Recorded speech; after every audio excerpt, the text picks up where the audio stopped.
श्री गणेशाय नमः। ओम नमो भगवते वासुदेवाय। भागवत महापुराण द्वितीय स्कंध। नारायणं नमस्कृत्य नरं चैव नरोत्तमं देवीं सरस्वतीं व्यासं ततो जयमुदीरयेत्। मूकं करोति वाचालं पङ्गुं लङ्घयते गिरिं यत्कृपातमहं वन्दे परमानन्दमाधवम्। दशमोऽध्याय। सुक कहन्ति राये शुण ए भागवतर लक्षण। 10 प्रकारे भाव चिंती पुराण पुरुष बोलांती। ताहा कहिबा एके एके प्रस्तावे तोहर सम्मुखे। सर्ग विसर्ग भूति स्थान पोषण मुक्त विद्यमान। मनंतर वंशान कथा निरोध आश्रय व्यवस्था। 10 वशुद्धि अर्थे रहे नवलक्षणे जे बाहुए। वेद विचारी अनुमाने तत्व कहन्ति मुनि जने। आकाश शब्द तनु मात्र महत अहंकार तत्व। एहांक जन्म कर्म बही स्वर्गर गुण मत देई। ब्रह्मार गुण विपरीते विसर्ग पंच समचिते। विष्णु विजय स्थान कही पोषण अनुग्रह होई। मनंतर जे साधु धर्म कर्म वासने उति नाम। विष्णु अवतार चरित तदंते वर्णे जे उकत। वंशानु कथा अनुवादे उत्तम पुरुषंक मध्ये। संहरी आत्मार सकति जले शयन जोगपति। निरोध बोली तार नाम लीन स्वभावे पूर्ण काम। मुक्ति लक्षण दिव्य स्थिति नाही न घटे पूर्ण गति। प्रकार निरोध ए दुई आश्रम नाम ए बोलाई।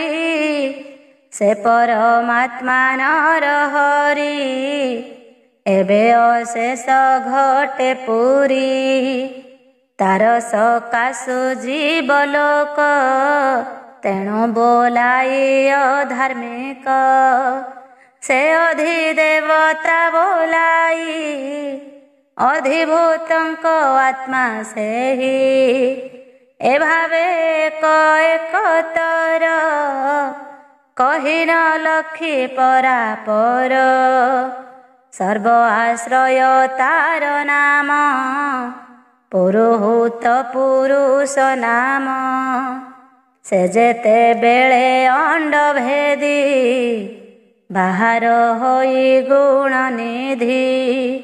आत्मार स्थान चिंता करी स्वभावे जल रूप धरी। पुरुष नाम नर हेला तहिरे नारी जे व्यापिला। से जल मध्य माया धर बंदिली सहस्र वत्सर। दृश्य दृश्य रे कारण तेणु से नाम नारायण। जे द्रव्य गुण कर्म काल स्वभावे होई एक मेल।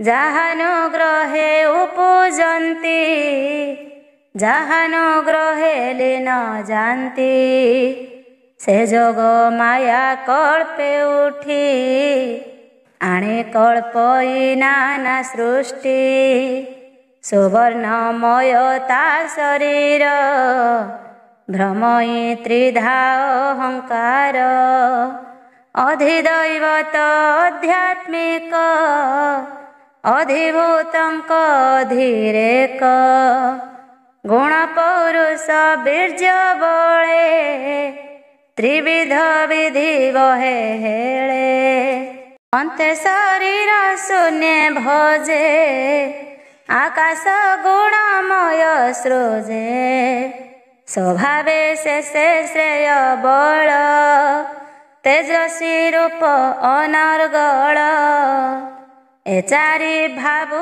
ପ୍ରାଣ ଜାତ ଦଶ ପ୍ରାଣୀଙ୍କ ମୂଳ ନାଥ ଚଳନ୍ତି ଯାର ଅନୁପଥେ ଅଶେଷ ପ୍ରାଣୀ ଅନ୍ତର୍ଗତେ ରାଜାକୁ ଯେହ୍ନେ ଆଶ୍ରୟ କରି ସେବକ ପଥ ଅନୁସରି ମୂଳ କମଳୁ ସେହୁ ପଥେ ପ୍ରାଣୀ କି ବ୍ରହ୍ମରନ୍ଧ୍ର ପଥେ ପ୍ରାଣୀଙ୍କ ଆତ ଜାତ ଶ୍ରମେ କ୍ଷୁଧାଉ ପୂଜେ ତୃଷା ଭ୍ରମେ କ୍ଷୁଧା ତୃଷାର ମାର୍ଗ ମୁଖ ଏଣୁ ସର୍ଜିଲା ଅଗ୍ରେ ମୁଖ ମୁଖର ମୂଳେ ତାଳୁ ଜାତ ତା ସଙ୍ଗେ ରସନା ସଂଯୁକ୍ତ ତାର ସଂଯୋଗେ ନାନା ରସେ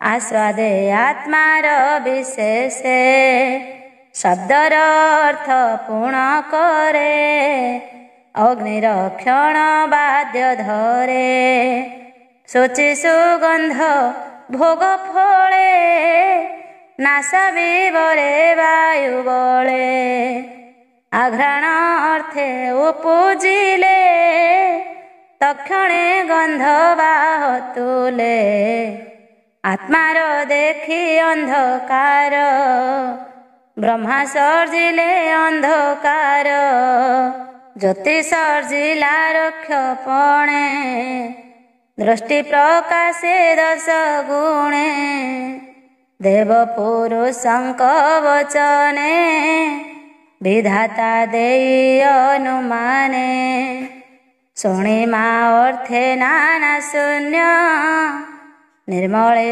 ପ୍ରକାଶିଲା କର୍ଣ୍ଣ ଦିଗ ଦେବତାଙ୍କର କ୍ଷଣେ ପ୍ରକାଶ ଏବାମ ଦକ୍ଷିଣେ ନାନା ଶବଦ ନିଷ୍ଠା ଗୁଣେ ଯେ ଦ୍ୱାରେ ଜାଣିବ ତକ୍ଷଣେ ପୁଣ ବିଧାତା ବୁଦ୍ଧି ଯୋଗେ ଚର୍ମ ଆଚ୍ଛାଦି ସର୍ବଙ୍ଗେ ଶୀତ ତପତ ଯେତେ ଜାଣି ପବନ ଯୋଗେ ପରିମାଣି ସେ ଚର୍ମ ଇନ୍ଦ୍ରୀ ଗଣ ଭଜେ ଉପରେ ବହେ ରୋମ ରାଜେ ଅଶେଷ କର୍ମ କରିବାରେ ପ୍ରକାଶ ହୃଦୟ ଉପରେ ବାମ ଦକ୍ଷିଣ ବେନିକର ଯହିଁ ରକ୍ଷକ ସୁନାସିର ଜୀବନ ଗତାଗତ ଶୂନ୍ୟ ବିଧାତା ସଞ୍ଚିଲା ଚରଣ ଯେ ବାମ ଦକ୍ଷିଣ ପୟର ଯହିଁ ରକ୍ଷକ ଦାମୋଦର ସଂସାରେ ହବ୍ୟ କବ୍ୟ ବିଧି ଚରଣ ଯୁଗ ବଳେ ସାଧି ବସ୍ତୁ ଉପାର୍ଜନ କାରଣ ଗଗନେ ବେନି ଚରଣ ମୂଳ ଦେଶେ ଆନନ୍ଦ ଗମନ ପ୍ରକାଶେ ଯେ ସ୍ଥିତି ଉତ୍ପତ୍ତି କାରଣେ ତା ପ୍ରଜାପତି ସୁର ଗଣେ ଉଭୟ ଆନନ୍ଦର ଦ୍ୱାର ଅଜ୍ଞାନ ତୁଲେ ନାଶ କର अन्न भोजन रस मार्गे नाड़ी सर्जिला कुखी जोगे नदीक प्राय बेनी पासे प्रांते समुद्र रहे ग्रासे उभय नाड़ी नाम तुष्टि समुद्र नाम बहे पृष्टि आत्मा माया को इच्छा करी सत्य हृदय रूप धरी काम संकल्पे चंद्रमान हृदय हांकर स्थान हृदय आवरी बासे अस्थि सर्जिला पृष्ठ देशे अस्थि भितरे मजा कला उदरे मेद भियाइला तार उपरे मांस धरी रुधिर आभरण करी तार उपरे चर्म लोम मजार मध्य रहे सोम एमंत करी सप्त धातु प्राणी जीवन मूल हेतु बास्तरी सहस्र कला नाड़ी हृद कमल मध्य बेड़ी प्राणर होई आंक मध्य अन्नर रस मूल भेदे घेनिण नाड़ी मध्य जाई प्रवेश सर्वांगरे नेई त्रिगुणात्मक इंद्रियगण सर्वविकार आत्ममन बुद्धि विज्ञान स्वरूपिणी जेणे संसार माया जिणी अबनी उदक नळ पवन आकाश मंडल जे पंचभूत कळेबरे विष्णुर भोजन मंदिरे एमंते कहिली मुतते विष्णुर स्थूल रूप जेते ए जीव ब्रह्मांड धारण बेष्टित अष्ट आभरण पृथिवी आदि पंचभूते एमंत बुद्धि अहंकृते ए अष्ट गुणे आवरण एमंते ब्रह्मांड घटण जे स्थूल रूप ए जाहार एहार परे सूक्ष्म कर से निर्विकार निरंजन अनादि मध्यम निधान से शून्य मध्य निराकार मन वचने अगोचर ए स्थूल सूक्ष्म रूप धरी से खेले आत्मा माया करी पंडिते न मानन्ति एहा दृष्टि संकल्प विष्णु माया पशु बालक रूपे हरि से ब्रह्म रूपे अवतरी एमंत क्रिया नाम धातु कर्म कर्म कर हेतु सर्व संकल्प क्रिया अर्थे शुण कहिबा केते आत्मा को भिन्न भिन्न करी से प्रजापति रूप धरी मन को सर्जिला कहेले ऋषि देवता पितृ मेले सिद्ध चारण विद्याधर गंधर्व असुर किन्नर गुह्यक अप्सराजे दक्ष नाग किं पुरुष प्रत्यक्ष खग उरग मातृगण रुक्ष प्रेत पिशाची गण भूत कुष्मांड विनायक उन्माद बेताल निरेक ग्रह डाकिनी मृग खर वृक्ष पर्वत वन घोर त्रिविध चतुर्विध आने केवल स्थल विनाशने गगन अंतरिक्ष चर कुशल कुशल पर एते प्रकारे नाम गति आत्मार बळे प्रजापति गुण प्रभेद तीन लोक के देव दानव नारक सत्यरे सुर रूप होई लखे मानुषे संभवई तम गुण रे अधगति पापिष्ठे तहि विश्रामन्ति एतिनि लोके तीनि गति भावे सर्जिला प्रजापति से गुण चित्र प्राय होई स्वभावे भिन्न भिन्न देही एक आरके न गणिले निश्चले रही न पारिले ता देखी प्रभु नर हरि तक्षणे धर्म रूप धरी विश्व को पालिबार अर्थे देव मनुष्य पशु जेते एतिनि भावे भगवान रक्षा पोषण करी स्थान सुख संभवे दिन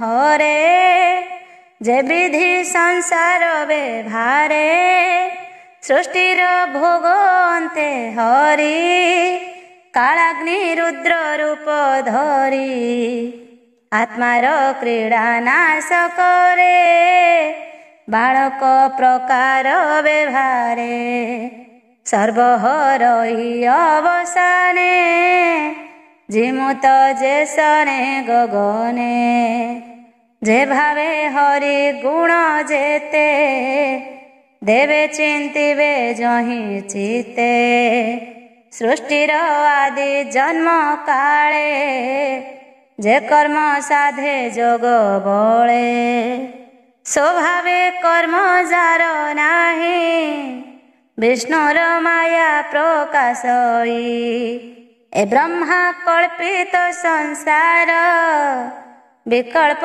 नामटी हार ए नित्य साधारण निधि जे पूर्व काल हूँ प्रसिद्धि भावे कहिलु कल्प गुण राजने सावधाने शुण सौनक उवाच हे सुत कह विष्णु कथा जेणे छाड़िव मन व्यथा पद्मकल्पर कथा कह जेणे न लागे भव मोह से दुर्योधन दुष्ट वाणी विदुर सभा मध्य शुणी कुटुंब आशा दूर करी बने पशिला कि विचारी पृथ्वी करी पर्यटन वन पर्वत घोर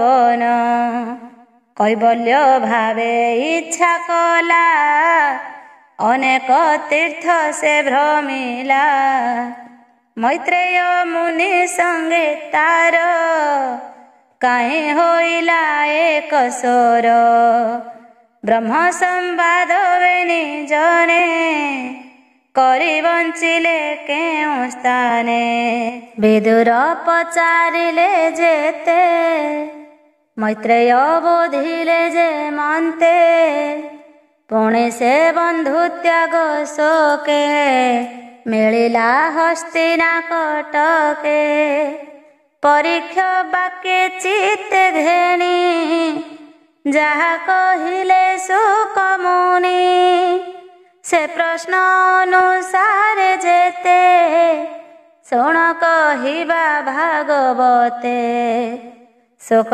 सौनक संपादन शुणन्ते न लागई विघ्न द्वितीय स्कंधे भागवत अमृत रसमय गीत ସୁଜନ ପ୍ରାଣୀଙ୍କର ହିତ କହିଲା ଦାସ ଜଗନ୍ନାଥ।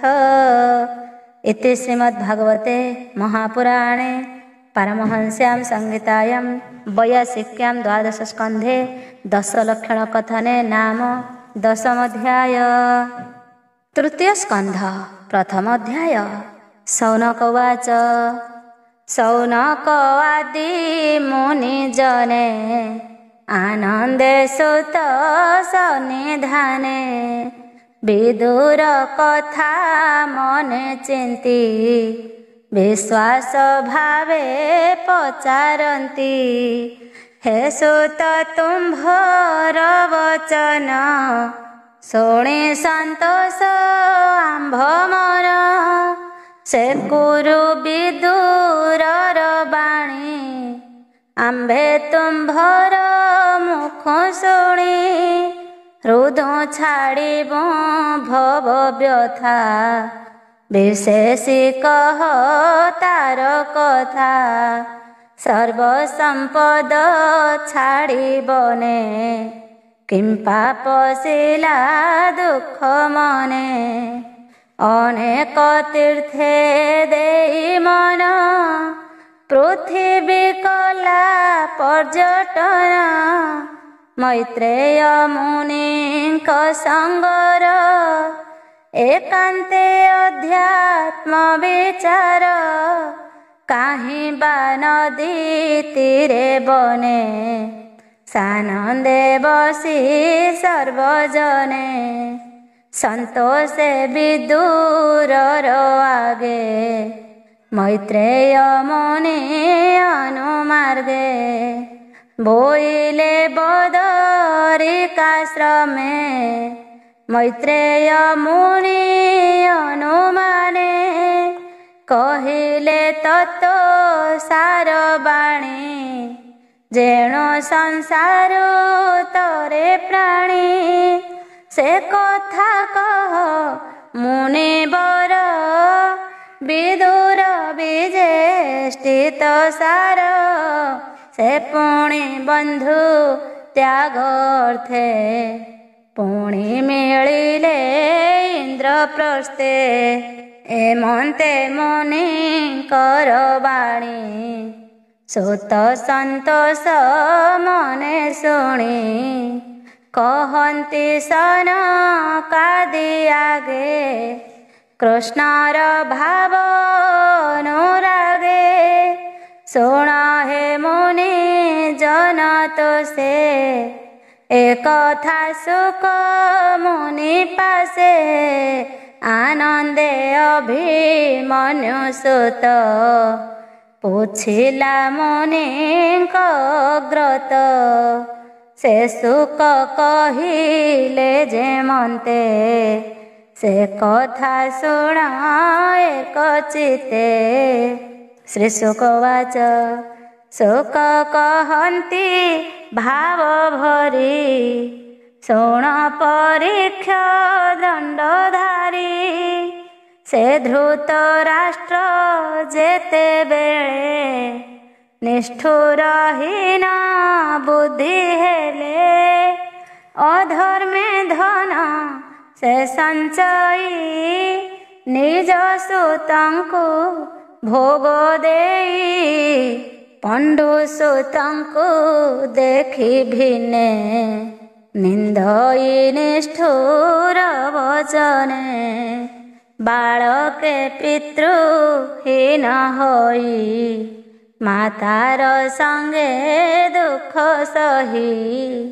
हस्तिनापुरे तांको घरे बंचंती अति अव्यवहारे।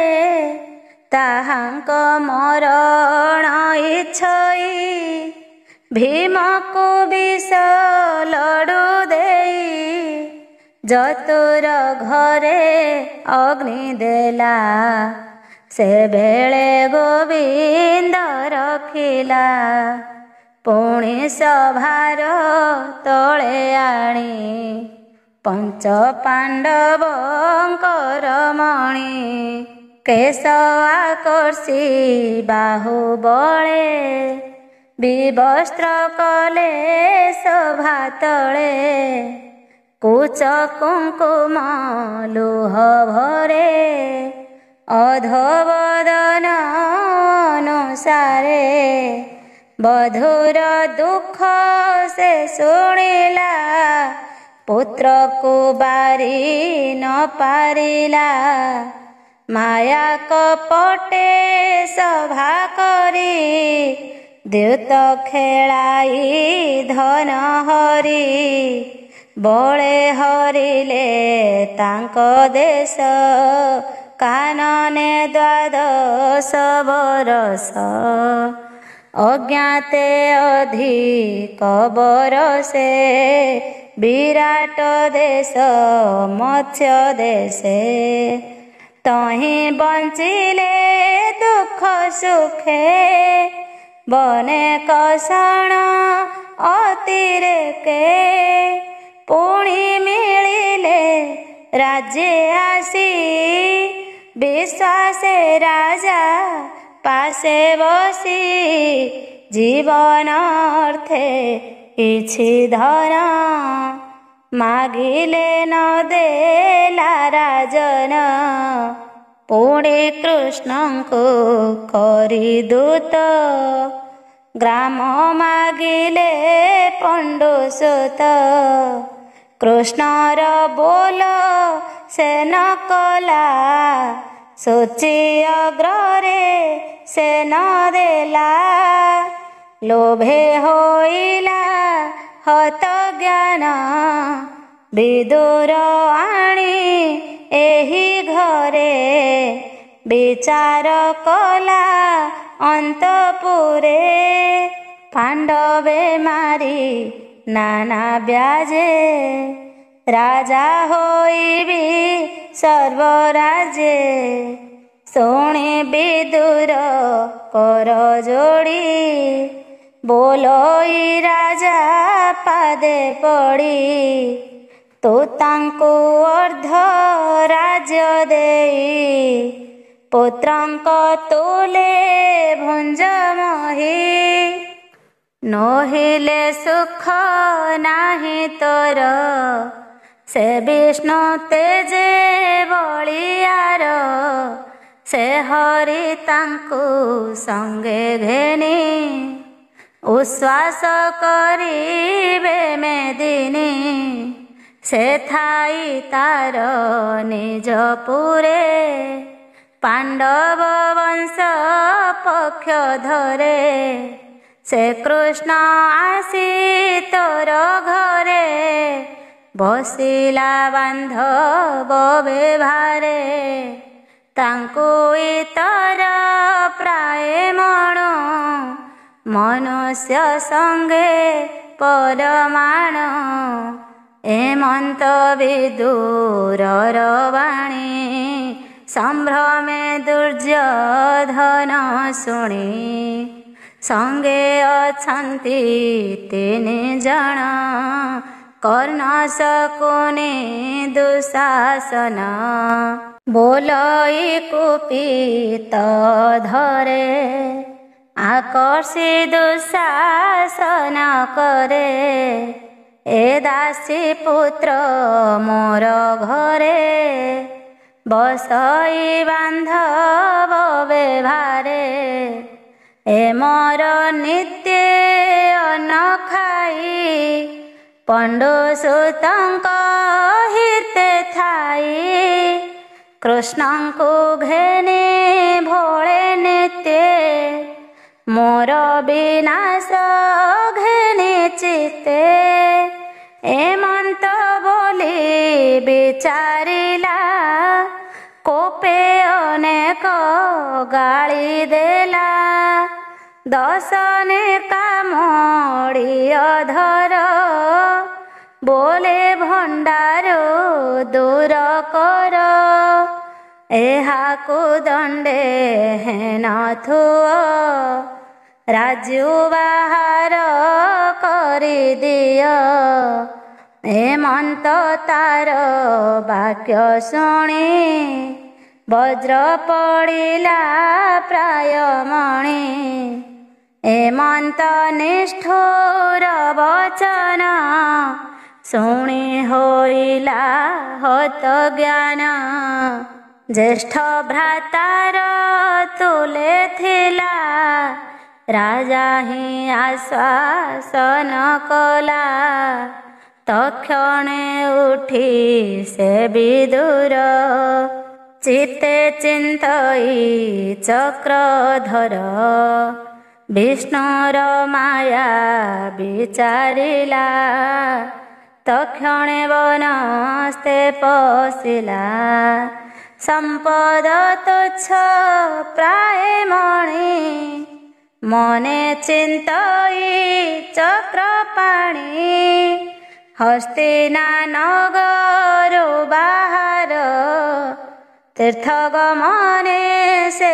विदुर मिलिला जाई घोर बने भ्रमई ऋषि विप्रस्थाने मने चिंतई तीर्थगति हरि भक्ते जहि थांती निराश करी आत्ममन ग्राम पाटणा उपवन सुवर्णगिरी कंज देशे भ्रमई तीर्थ पुण्य आसे पुण्य सरित पुण्यसर निरते भ्रमई विदुर अनंत सिद्ध लिंग जहि शुद्ध पवित्र पुण्यमयी एमंते अरक्षित बेश अधर्म नाही पुण्य देश हरि तो शणे जेते व्रत तपे तो सई अविरत एमंते भारत बरसे अधर्म नाही पुण्य देशे तहि सुखिला साधुवाणी तहि शुणिला साधुवाणी अशेष कुरु बल जिणी कृष्ण सारथी पणे आणी अनेक खोहिणी जिणी गोविंद घेनी तीर्थ जले मंगल शुभ अनुकूले कराई अभिषेक पूजा कले कांत चक्रे राजा सर्वे नासिले कुरुबले जेसने वेणु दावानले दग्ध वदने शोक करी सुजन बंधु कुसुमरी मौन होई अश्रु कंठे मिलिले सरस्वती तीर्थे जाहार तीर्थे एकादशे तीर्थे सेवन्ति पुण्य देशे तीर्थे प्रसन्न अनुजान कौरव नल पवन सुबास गव्य घृत जम एमंते एकादश नाम एते मंदिर विष्णु अर्थे तीरे सेवन्ति जे झामते ए आदि ब्रह्म क्षत्रि जेते तीर्थ संचिले दृढ़ चित्ते प्रत्यंग मुखे निज तार दिशन्ति अति मनोहर जे पुर दर्शन मात्रे विष्णु स्मरण पशे गात्रे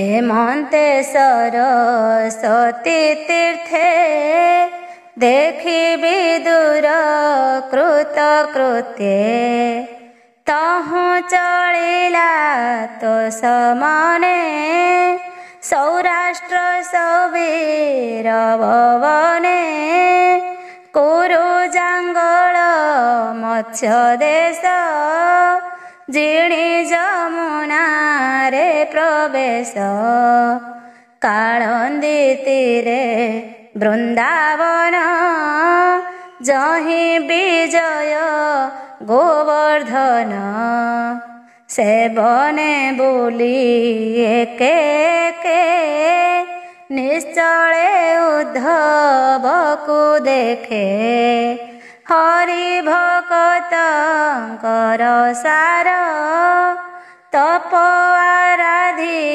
ମହାଘୋର ଆସନ ନିଶ୍ଚଳ ସମାଧି କୃଷ୍ଣର ଚରଣ ଆରାଧି ଏକାନ୍ତେ ଅଛି ବୃକ୍ଷ ତଳେ ବିଦୁର ଦେଖି ବେନି ଡୋଳେ ସେ ବାସୁଦେବ ଅନୁଚର କିୟ ବା ଦେବା ପଟାନ୍ତର ଦେବଗୁରୁଙ୍କ ପୁତ୍ର ପ୍ରାୟ ସ୍ୱଭାବେ ଶାନ୍ତ ବୁଦ୍ଧି ବହେ ଏମନ୍ତେ ମିଳି ବେନି ଜନ ନିବିଡ଼େ କରି ଆଲିଙ୍ଗନ ବିଦୁର ଉଦ୍ଧବକୁ ଚାହିଁ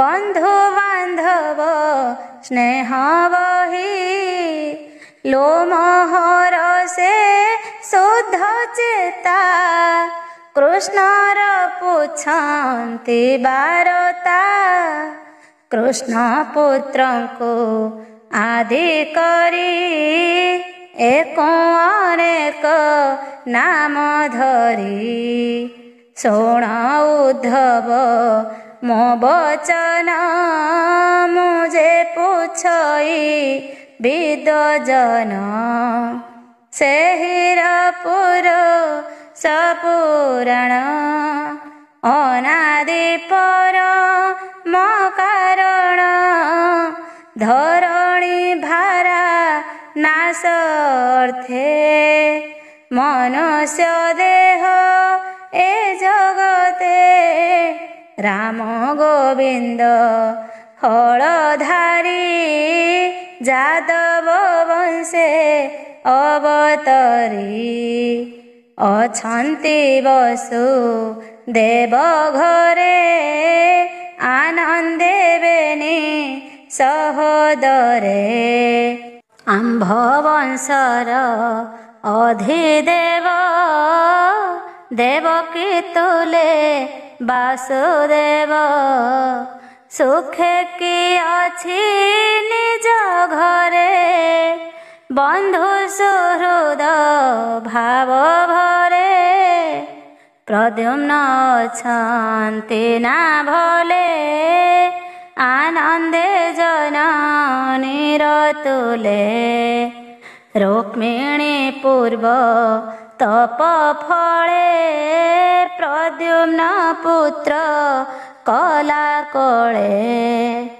ଭୋଜାଦି ସାତ ବଂଶ ରାଜା ଗୋବିନ୍ଦ ତାଙ୍କୁ କଲେ ପୂଜା ଛାଡ଼ି ଆପଣା କୃପାସନ ରାଜେ ସ୍ଥାପିଲେ ଉଗ୍ରସେନ ଭଲେ କି ଜାମ୍ବବତୀ ସୁତ ସେ ରଥି ମଧ୍ୟେ ମହାରଥ କ୍ଷମେ କିଛନ୍ତି ଯଦୁମାନେ ଯାହାକୁ ସନ୍ତୋଷ ଅର୍ଜୁନେ ସନ୍ତୋଷେ ଧନୁର୍ବେଦ ଦେଲା ତେଣୁ କୃଷ୍ଣଙ୍କୁ ଆରାଧିଲା ସଫଳା ଯଦୁ ସୁତ ତାର शुभे किय छय क्रूर कंस आदेश गोपपुरे लभिला कृष्ण रेणु शिरे अशेष रथी महायोद्धा भोले कि अछि अनिरुद्धा जार महिमा शब्द जोनि तोरिय तत्व संगे घेनी सत्यभामार पुत्र जेते भले कि अछन्ति समस्ते प्रद्युम्न कह भल कथा से भीष्म अति बलवंता जार चरण घात कोपे पशे शरण भूमि तापे अर्जुन अछि टिकी भले निरते गोविंदर तुले गांडीव धनु धरी करे रणे तोषिले शूल धरे नकुल सह देववाणी कुशल कह परिमाणी अश्विनी नासी काविवरे जन्म होइला एकाशरे के कहे तांक गुणग्राम देवंक व्याधि हरे नाम ताहांक वीर्ये जात होई सुंदर रूपे मन मोही पांडव चक्षु से बोलाई कह कुशले कि अछई देख कुंती गर्भ अर्थे स्वामी को चिंते अविरते जे स्वामी बिनु सुत लभे जानाम चौदिग भावे ताहाकु छाड़ी भोग बिने रहिला पुत्र स्नेह मने जे कृष्ण परम मंगल आनंद मानकर मूल तार चरणे सेवा करी मुए कानने बिहरी देख उद्धव ता महिमा कहि न पारे गुण सीमा ए जेते थिला मोहि तळे अनेक हिणी मेळे ताहाकु माया रे संघारी हेले त्रिभुवन उद्धारी से हरि शुभ कथा मोते कह उद्धव शुद्ध चिते एमन्ते विदुरर वाणी उद्धव मने परिमाणी चिते चिंतिला नारायण सुजने एक मने शुण हरिचरित सुधारस कहिले जगन्नाथ दास। इति श्रीमद्भागवते महापुराणे पारमहंस्यां संहितायां वैयासिक्यां तृतीयस्कन्धे विदुर उद्धव संवादे नाम प्रथम अध्याय। द्वितीय अध्याय। श्री शुक उवाच एमन्ते विदुर वचन शुणि उद्धव हत ज्ञान कृष्ण चरणे मन देई उत्कंठे न पारई कही ପାଞ୍ଚ ବରଷେ ତାଙ୍କ ମାତା ପ୍ରାନ୍ତେ ଯେ ମନେ କଲା ଚିନ୍ତା। କୃଷ୍ଣ ଚିନ୍ତାରେ ଦେଇ ମନ ମୁହୂର୍ତ୍ତେ ହୋଇଲା ମୌନ। ତକ୍ଷଣେ ଦେହ ଭାବ ହୁଡ଼ି କୃଷ୍ଣ ଭକତି ଭାବେ ବୁଡ଼ି। କୃଷ୍ଣ ଚରଣେ ଦେଇ ମନ ଉଦ୍ଧବ କରଇ ରୋଦନ। କୃଷ୍ଣ ସେବାରେ ଦିନ ଗଲା ସ୍ୱଭାବେ ବୟସ ସରିଲା। ବିଦୁର ବାଣୀ ଶୁଣି କର୍ଣ୍ଣେ ବଦନୁ ନ ସ୍ଫୁରେ ବଚନେ। ପୁଲକ କରି ରୋମ ରାଜି ଅଶ୍ରୁ ଗଳଇ ଚକ୍ଷୁ ବୁଜି। ସ୍ନେହ ହୋଇଲା ପୂର୍ଣ୍ଣ କାମ ସ୍ନେହ ସଲିଳେ କଲା ସ୍ନାନ। ସ୍ଥିରେ ଛଡ଼ାଏ ବିଷ୍ଣୁ ପାଦେ ପୁଣି ମିଳିଲା ଦେହ ମଧ୍ୟେ। ବେନି ଲୋଚନ ଘୋଷି କରେ ନିଶ୍ୱାସ ଛାଡ଼ି ଉଚ୍ଚ ସ୍ୱରେ। ବିଦୁର ମୁଖ ଚାହିଁ ଦୁଃଖେ ଉଦ୍ଧବ କହେ ଅଶ୍ରୁ ମୁଖେ। ଯାଦବ ମଧ୍ୟେ କୃଷ୍ଣ ଥାଇ ସୂର୍ଯ୍ୟର ପ୍ରାୟ ପ୍ରକାଶଇ। ସେ ସୂର୍ଯ୍ୟ ଅସ୍ତଗିରି ଗଲା ନିବିଡ଼ତମ ପ୍ରକାଶିଲା। ମୁଁ ଏବେ ଅତି ବଡ଼ ଦୁଃଖେ ପଡ଼ିଛି ଅଜଗର ମୁଖେ। ଆମ୍ଭ କୁଶଳ କାହିଁ ଆର କହିବା ଶୁଣ ହେ ବିଦୁର। ଦେଖ ଭାଗ୍ୟ ଯଦୁବଂଶ ବାଳକ ପ୍ରାୟ ବୁଦ୍ଧି ଭ୍ରଂଶ। ବସନ୍ତି କୃଷ୍ଣ ଅନୁସଙ୍ଗେ ରାତ୍ର ଦିବସ ଅନୁରାଗେ। ତାଙ୍କୁ ନ ଜାଣିଲେ ସକଳେ ଚନ୍ଦ୍ର କୁମୁଦ ଯେହ୍ନେ ଜଳେ। ଯାଦବ କୃଷ୍ଣ ସଙ୍ଗ କଲେ ଦିନ ହରନ୍ତି କୁତୁହଳେ। ସଙ୍ଗତେ ପାଇ ନର ହରି ଦେଖନ୍ତି ଅନାଦର କରି। ଯାଦବେ ଜାଣି ତା ନ ପାରି ମାୟା ମନୁଷ୍ୟ ନର ହରି। ବିଷ୍ଣୁ ମାୟାରେ ସେହୁ ଗ୍ରସ୍ତି ମନୁଷ୍ୟ ପ୍ରାୟ ସେ ମଣନ୍ତି। ଯାର ମାୟାରେ ଯୋଗୀ ଜନେ ଆତ୍ମାକୁ ଦେଖୁଥାନ୍ତି ଭିନେ। ପ୍ରାଣୀଙ୍କ ତପ ଫଳେ ସେହି ନୟନେ ଶରୀର ଦେଖଇ। ପୁଣି ହରିଲେ ଚକ୍ଷୁ ସଙ୍ଗେ ପ୍ରାଣୀଙ୍କ ଚକ୍ଷୁ ନିଜ ଅଙ୍ଗେ।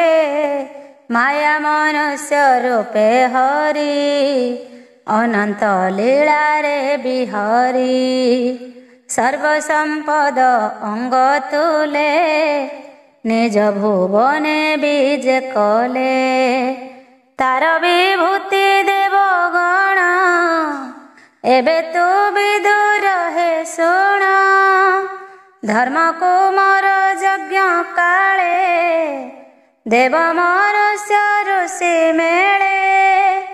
ଯେ ରୂପ ଦେଖି ତ ସମନେ କେବଳ ତରିଲେ ନୟନେ। ସେ କୃଷ୍ଣ ଅନୁରାଗ ମୁଖ ସୁନ୍ଦର ହାସ୍ୟ ରଙ୍ଗ ରେଖ। ତେଣୁ ମୋହିତ ଚିତ୍ତ ଧରି ମୋକ୍ଷ ଲଭିଲେ ଗୋପ ନାରୀ। ଯେ ସର୍ବରୂପେ କରୂପୀ ବସଇ ସର୍ବରୂପେ ବ୍ୟାପୀ। ତାର ବିଭୂତି ଦେବଗଣ ପୂଜନ୍ତି ତାହାଙ୍କ ଚରଣ। ଦେବଙ୍କ ଅର୍ଥେ ସେ ମୁରାରି ଜନ୍ମିଲେ ନାନା ରୂପ ଧରି। ସ୍ୱଭାବେ ଜନ୍ମ ଯାର ନାହିଁ ନିର୍ମିତ ଭାବେ କଲେ ଦେହି। ଅଗ୍ନି ଯେ ସନେ ନାନା ମତେ ଜନ୍ମେ ସେ ଜଳଇ ଜଗତେ। ଏକଥା ମତେ ଖେଦ କରେ ସେ ଜନ୍ମ ବସୁଦେବ ଘରେ। କଂସର ଡରେ ଗୋପ ମେଳେ ଲୁଚି ଯେ ଥିଲେ ବାଳକାଳେ। ତେଣୁ ମଥୁରାପୁରେ ଆସି ଗଜ ଚାଣୁର କଂସ ଧ୍ୱଂସୀ। ପିତା ମାତାଙ୍କର ବିଶ୍ୱାସ ବୋଇଲେ କ୍ଷମା କର ଦୋଷ। ତୁମକୁ ନିଶ୍ଚିନ୍ତନ କରି ବ୍ୟର୍ଥେ ବଞ୍ଚିଲୁ ଦେହ ଧରି। ଏକଥା ବିଡ଼ମ୍ବନ ମୋତେ ଚିତ୍ତେ ମୋ ମୋହ ଅବିରତେ। ତୁମ୍ଭେ ତ ଦେଖିଅଛ ଡୋଳେ ଧର୍ମନନ୍ଦନ ଯଜ୍ଞ କାଳେ। ତାର ଚରଣ ରୂପ ଗନ୍ଧେ ଆଘ୍ରାଣ କରି ନାସାରନ୍ଧ୍ରେ। କେତାପା ସରି ପାରେ ଚିତ୍ତେ ମୁକ୍ତି କି କୋପ ଭୋଗ ନିତ୍ୟ। ଭୂମିର ଭାରା ନାଶ ଅର୍ଥେ ଯାହାର ଜନ୍ମ ଏ ଜଗତେ। ତାହାଙ୍କୁ ଶିଶୁପାଳ ନିନ୍ଦି ତକ୍ଷଣେ ତାର ଦେହ ଭେଦି। ଲୁଚିଲା ଅଭୟ ଚରଣେ ରହିଲା ଅଜରା ମରଣେ। ଯେ ଗତି ଯୋଗୀ ଜନେ ଚିନ୍ତି ଜନ୍ମ ମରଣ ନିସ୍ତରନ୍ତି। ତାର ବିୟୋଗ କେବା ସହେ ଯେ ଜଗତେ ଦେହ ବହେ। ଦେଖ ଭାରତ ମଧ୍ୟେ ଯେତେ ରଥି ପଦାତି ଅପ୍ରମିତେ। ସେ ଲୋକ ନର ଯେତେ ଥିଲେ ମରଣେ ତା ମୁଖ ଦେଖିଲେ। ଅର୍ଜୁନ ବାଣେ କ୍ଷୀଣ ହୋଇ ପଶିଲେ ତାର ଦେହେ ଯାଇ। ତ୍ରୈଲୋକ୍ୟନାଥ ସେ ଅନନ୍ତ ସ୍ୱଭାବେ କମଳାର କାନ୍ତ। ତ୍ରିଦଶ ଦେବେ ତା ଚରଣେ ସେବା କରନ୍ତି ଅନୁକ୍ଷଣେ। ସେ ପୁଣି ସ୍ଥାପି ରାଜପଦେ ପୂଜିଲା ଉଗ୍ରସେନ ପାଦେ। ଦେଖ ପୂତନା ଧାତ୍ରୀ ରୂପେ ସ୍ତନ ନିବେଶି ତାର ମୁଖେ। କ୍ଷୀର ଗରଳ ସଙ୍ଗେ ଦେଇ ପଶିଲା ତାର ଦେହେ ଯାଇ। ସେ ଦୟା ନିଧିର ଚରଣ କେବା ନ ପଶିବ ଶରଣ। ଯେତେ ଅସୁର ଏ ଜଗତେ ନାସିଲେ ଗୋବିନ୍ଦ ଶ୍ରୀହସ୍ତେ। ଗରୁଡ଼ ପୃଷ୍ଠେ ତାଙ୍କୁ ଚାହିଁ ପଶିଲେ ତାର ଦେହେ ଯାଇ। ସେ ଭାଗବତ ମଧ୍ୟେ ସାର କିଏ ବା ଦେବା ପଟାନ୍ତର। କଂସ ରାଜାର ବନ୍ଦୀ ଘରେ ଜନ୍ମିଲେ ଦେବକୀ ଉଦରେ। କ୍ଷିତିରେ ଥୋଇ ପୁଣ୍ୟ ଯଶ ଧରଣୀ ଭାରା କଲେ ନାଶ। ସେ ବସୁଦେବ କଂସ ଡରେ ନେଇ ଥୋଇଲା ନନ୍ଦ ଘରେ। ଗୋପତେ ସଙ୍ଗେ ହଳଧର ବଞ୍ଚିଲେ ବରଷ 11। ଗୋପାଳଙ୍କର ସଙ୍ଗେ ଥାଇ ବନେକ ଚରାନ୍ତି ନିତ୍ୟ ଗାଇ। ବେଣୁ ଶବଦେ ସିଂହାନାଦ ବନେ ବୋଲନ୍ତି ଅପ୍ରମାଦ। ଯମୁନା କୂଳେ ଥାଇ ନିତ୍ୟ ଭୃଙ୍ଗ କୋକିଳର ସଙ୍ଗତେ। ଯେ ଗୋପ ନାରୀଙ୍କ ଲୋଚନ କୁମାର ଲୀଳା ବେଣୁ ସୋନ। ବିରସ ହରି ସେ କ୍ରୀଡ଼ନେ ନିରତେ ବସେ ତାଙ୍କ ମନେ। ଗୋଧନ ଘେନି ତାଙ୍କ ସଙ୍ଗେ ବେଣୁ ବଜାନ୍ତି ନାନା ରଙ୍ଗେ। କଂସର ହିତେ ସେ ଅସୁରେ ଯେତେ ମିଳିଲେ ତାଙ୍କ ପୁରେ। पूतनादि माया रूपी मिलिले बनगिरी व्यापी ताहांको करी बाल खेला सबु माइले नंद बोला जमुना विष जल खाई मरु जे थिले गोप गोई तांको जे आई नंद बाल अमृत कले विष जल इंद्र उत्सव भंग करी गोपरे पूजा कले गिरी जे ज्ञान पाई कोप करी इंद्र बरसे घोर बारी गोरु गोपालंको विकल तक्षणे देखी नंद बाल छत्र आकारे गिरी धरी रखिले गोपपुर सिरी शरद ऋतु चंद्र चाही कानने वेणु नाद बाई गोपी मंडले गोपपुरे रास उत्सव कुतूहले 16 सहस्र रूप धरी रमिले 16 सहस्र नारी तार महिमा के कहिब जहा न जाने ब्रह्मा शिव से हरि चरण कमले सुजने चिंत ध्यान बले विदुर उद्धव संवाद शुणन्ते न लागे प्रमाद एणे गोविंद पादे रस कहई जगन्नाथ दास। इति श्रीमद्भागवते महापुराणे पारमहंस्यां संहितायां 82 तृतीय स्कंधे विदुर उद्धव संवादे नाम 2 अध्याय।